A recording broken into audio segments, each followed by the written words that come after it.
Property ખૂબ મહત્ત્વની છે અને તે બહુ રેર લોકો પાસે હોય છે, વાપરે છે બહુ જ બધા લોકો. આપણે પણ મોબાઈલ વાપરીએ છીએ, આપણે પણ મોબાઈલ ટેકનોલોજી વાપરીએ છીએ, ટચ સ્ક્રીન વાપરીએ છીએ, પણ એ ટેકનોલોજી શોધનાર જે વ્યક્તિ છે તેનું મહત્ત્વ આપણે ભૂલવું ન જ જોઈએ. એને કોપી કરવી ખૂબ સહેલી છે. એટલે આવી બાબતો માટે આવો એક ધારો વિશ્વકક્ષાએ આપણી પાસે અવેલેબલ છે. બીજો એક ધારો છે ધંધાકીય બૌદ્ધિક મિલકતના હક્કો. પહેલી છે બૌદ્ધિક મિલકત, એમાં બધા જ આવી જાય, સાયન્ટિસ્ટ પણ આવી જાય, બુક લખનાર પણ આવી જાય, પણ ધંધાકીય બૌદ્ધિક મિલકતમાં બુક લખનાર ન આવે, એને પબ્લિશ કરનાર આવી જાય, કેમ કે એ ધંધો કરે છે. પણ નવો આઈડિયા લેનાર તો બુક લખે છે, જે લેખક છે, જેમ કે મૂવીની સ્ક્રિપ્ટ લખે તો લખનાર લેખક છે એ બૌદ્ધિક મિલકતમાં આવે. પણ એને પબ્લિશ કર્યા પછી ક્યાંક વેચે અથવા રેકોર્ડિંગ કર્યા પછી વેચે તો જે માર્કેટેડ બાય લખેલું હોય છે તે માર્કેટિંગ કરનાર વ્યક્તિ માટે અથવા તો કંપનીઓ માટેના જે ધારા છે તેને કહેવાય છે ધંધાકીય બૌદ્ધિક મિલકતના હક્કો, કે trade related aspect of intellectual property right, TRIPS. WTO આપ જાણો જ છો, વિશ્વ વ્યાપાર સંગઠન છે, વર્લ્ડ ટ્રેડ ઓર્ગેનાઇઝેશન, ખૂબ જ સખ્તાઈથી આનો અમલ કરવા માટે તૈયાર છે. ક્યાંય પણ એને એવું ધ્યાનમાં આવે કે તરત એની ઉપર એક્શનાઇઝ કરી શકે છે. કાયદાના અમલીકરણની સરળતા, આ 4 વસ્તુઓ ધ્યાનમાં રાખવી જોઈએ. સરળતા, તટસ્થ કાયદા, શાખની પ્રાપ્યતા એટલે ક્રેડિટ મળી રહે છે કે નહીં, અને શક્તિશાળી રોજગારીની તકો. આ 4 બાબતોને ધ્યાનમાં લઈને વર્લ્ડ બેન્કે 2007માં એક અભ્યાસ કર્યો અને 25 ટોપ મોસ્ટ દેશોની યાદી ઉપલબ્ધ કરાવી આપણને. એની અંદરની પરિસ્થિતિ આવી છે. પહેલા નંબર પર સિંગાપુર છે કાયદાકીય નિયંત્રણ માટે, બીજા નંબર પર ન્યૂઝીલેન્ડ છે, ત્રીજા નંબર પર યુનાઇટેડ સ્ટેટ છે, 11મા નંબર પર જાપાન, 25મા નંબર ઉપર છેલ્લે મલેશિયા. આપણે ક્યાંય નથી વિદ્યાર્થી મિત્રો.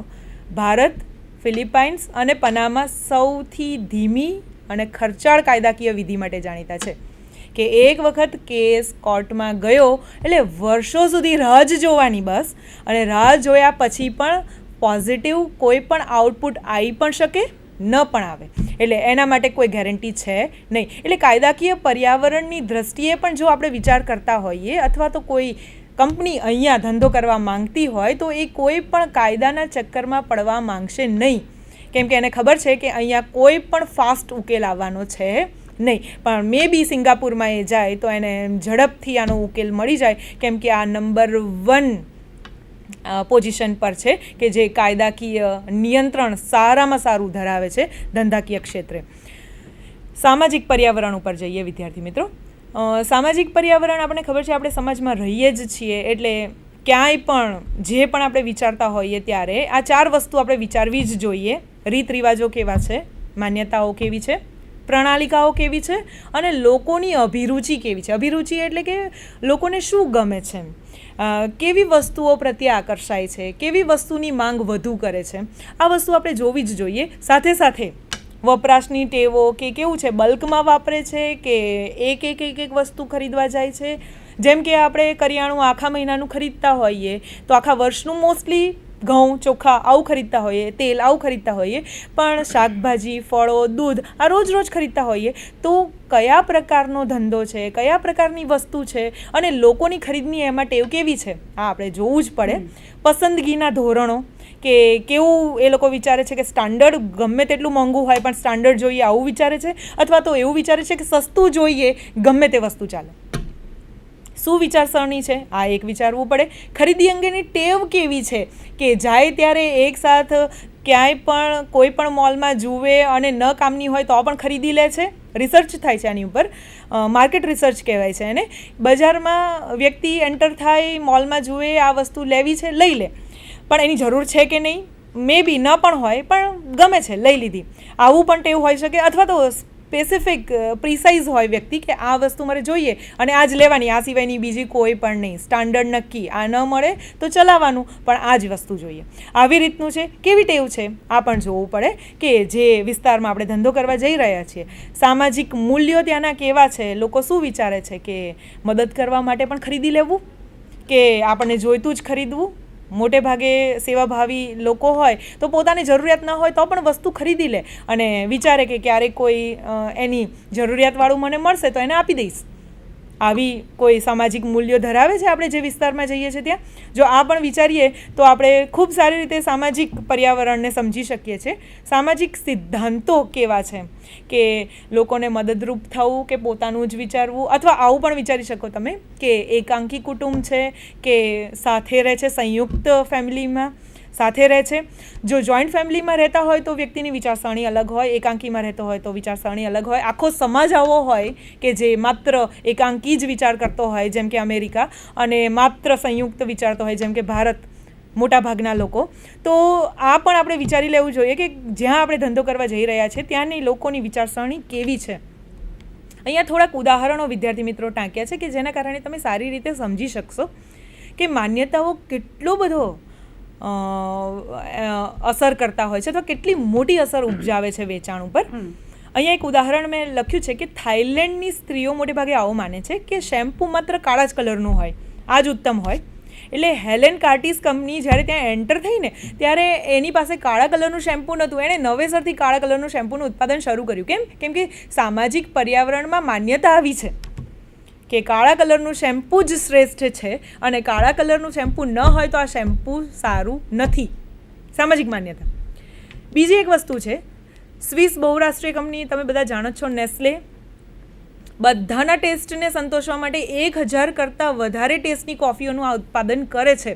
કેમ કે એક જ પ્રકારનો ટેસ્ટ મે બી બધાને ન ગમતો હોય, અલગ અલગ પ્રકારનું. જેમ આપણે અહીંયા ચામાં વેરાયટી છે તેમ આપણી ભારત સિવાયના દેશોમાં અથવા આપણા સિવાયના જે પણ બહુરાષ્ટ્રીય કંપનીઓ જ્યાં જ્યાં ઇન્ટરેસ્ટેડ છે તે બધા જ રાષ્ટ્રોની અંદર કોફીનું ચલણ વધારે છે ચા કરતાં. ભારતનો એક સારો એક કેસ સ્ટડી છે, માત્ર અહીંયા ઉદાહરણ જ આપ્યું છે.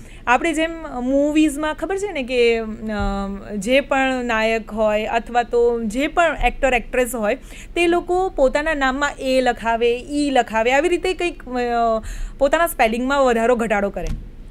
એવું કરવાથી એક માન્યતા છે સમાજમાં કે આવું કરીએ તો સફળ થવાય એમ.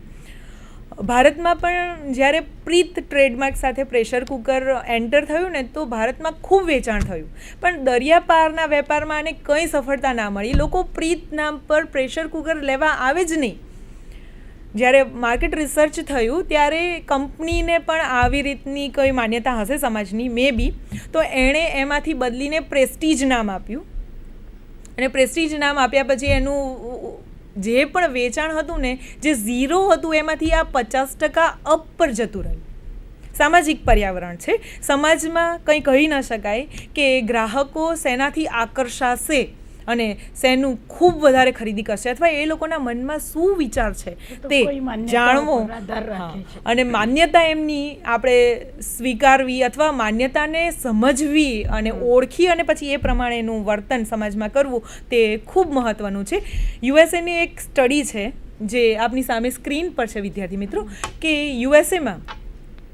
યુએસએમાં નોકરી કરતી 50% સ્ત્રીઓ છે, અને એટલા માટે જીવનને સગવડભર્યું બનાવે ને એવી બધી જ વસ્તુઓ બહુ જ વેચાય છે. માઇક્રોવેવ, મિક્સચર, વોશિંગ મશીન, અને સેવાઓ અગર તમે વિચારો તો ડે કેર, સ્કૂલ, નર્સરી, એટલી બધી માંગ છે. પણ તમે વિચારો કે જ્યાં આવી સ્ત્રીઓ નહીં હોય ત્યાં આનું વેચાણ મે બી વધારે નહીં હોય. જેમ ગાડી ખરીદનાર એક આખો સમાજ છે યુએસએમાં, એમાં 50% સ્ત્રી ગ્રાહકો છે, અને આનો ભાગ આખા વિશ્વમાં કેટલો છે ખબર છે વિદ્યાર્થી મિત્રો? 80% જેટલો ભાગ છે ગાડી વેચાણનો. હવે તમે વિચાર કરો કે જો યુએસએની સ્ત્રીઓને કોઈ એક કાર વેચનાર કંપની ઓફર ન કરે તો એને કેટલું મોટું નુકસાન જાય. કેમ કે 50% સ્ત્રીઓ તો નવી ગાડી ખરીદનારી છે, અને આ 50% સ્ત્રીઓ 80% ભાગ ધરાવે છે પૂરા વિશ્વમાં ગાડી વેચાણનો. એટલે સામાજિક પર્યાવરણ ખૂબ મહત્ત્વનું છે. જ્યાં સુધી આપણે એને ધ્યાનમાં ન લઈએ, આજે આ આરોગ્ય સંબંધી જાગૃતિને કારણે ઓટ્સ છે, લાઇટ સોલ્ટ છે, ડાયાબિટીક બિસ્કિટ્સ છે, કપાસિયાનું તેલ, ચ્યવનપ્રાશ, સેવાઓને વિચારો તો ફિટનેસ સેન્ટરો, બ્યુટી પાર્લરો, એટલી બધી માંગ વધી ગઈ છે. કેમ કે ક્યાંય પણ આરોગ્યલક્ષી જાગૃતિ આવી ગઈ. આપણને સારું દેખાવાનું, કેવી રીતે દેખાવું, આની જાગૃતિ આવી ગઈ. પહેલાં આવી જાગૃતિ નહોતી, અને નહોતી તો આવા બધા કોઈ પણ પ્રકારના માર્કેટિંગ કે ધંધાઓ બજારમાં વિકસ્યા ન હતા. છેલ્લું પર્યાવરણ, સાંસ્કૃતિક પર્યાવરણ, આ 5 સ્તંભ પર ઊભું રહ્યું છે. ભાષા, ધર્મ, શિક્ષણ, શ્રદ્ધા અથવા માન્યતા, અને સામાજિક રાજકીય જીવનો. ભાષા એ આપણે જાણીએ જ છીએ, ભાષામાં ખૂબ વિવિધતા હોય છે, એટલે એને સમજવી પડે. એમાં કહેવતો આવી જાય, એનું ઇન્ટરપ્રિટેશન આવી જાય, એમનું સમજણ આવી જાય, ખૂબ ગંભીર અસરો કરતી હોય છે. હવે જુઓ, એનું અર્થઘટનમાં ક્યાંય ભૂલ થઈ જાય ને તો એના કારણે ઘણી વખત ટ્રેડમાર્ક, ઘણી વખત નિશાનીઓ બદલવી પડી છે. આવા પણ ઉદાહરણો છે. એક ઉદાહરણ અહીંયા મૂક્યું છે. શેવરલેટ કંપનીએ નોવા મોડેલ સૌથી પહેલાં મૂક્યું તો સ્પેનિશ ભાષામાં એનો અર્થ થતો હતો ઇટ ડઝ નોટ ગો, ગાડી ચાલતી નથી. હવે જે ગાડી ચાલે જ નહીં તો ગાડી લેવાનો મતલબ શું? તો એટલા માટે ત્યાં એનું વેચાણ વધતું જ નહોતું. માર્કેટ રિસર્ચમાં ખબર પડી, અને આ સાંસ્કૃતિક પર્યાવરણનું સૌથી મોટામાં મોટું ઉદાહરણ છે. ધર્મને ધ્યાનમાં લઈએ તો તહેવારો, રજાઓ અલગ અલગ થાય. ક્રિશ્ચિયન દેશ હોય તો રવિવાર હોય, મુસ્લિમ દેશ હોય તો શુક્રવાર, મે બી જુદા જુદા રિવાજો જોવામાં આવે, એની માંગ.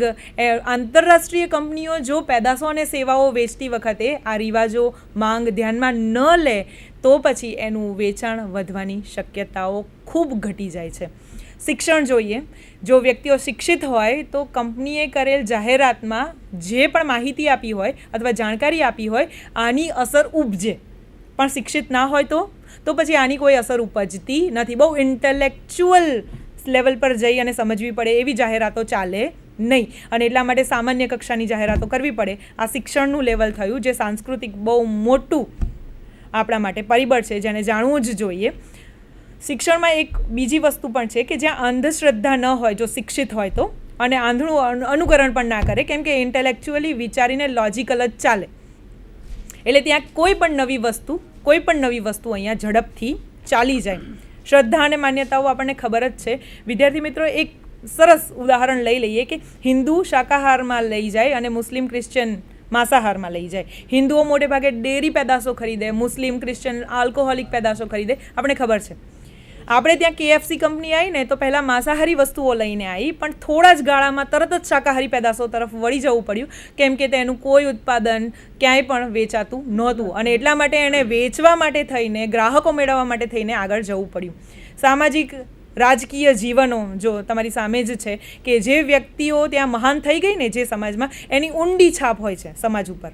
જેમ કે ભારતમાં મહાત્મા ગાંધી થઈ ગયા, રામકૃષ્ણના જીવનો, યોગ, અધ્યાત્મ, પ્રાણાયામ, આ બધી માન્યતાઓ છે ભારતમાં.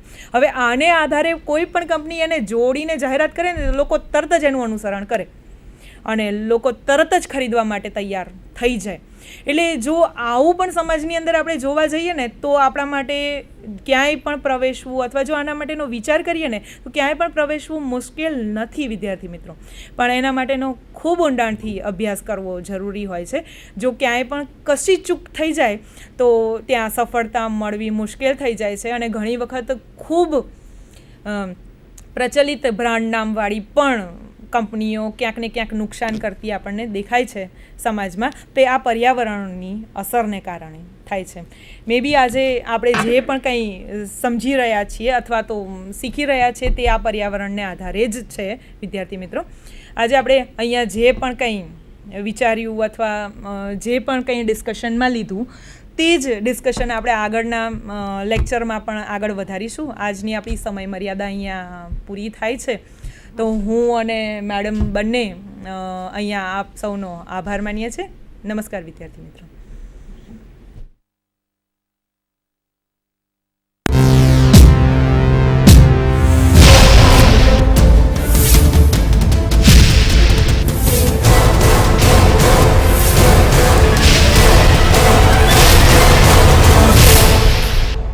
Sandhan All Gujarat Integrated Classroom. સેટેલાઇટના માધ્યમથી જોડતી કડી એટલે સંધાન.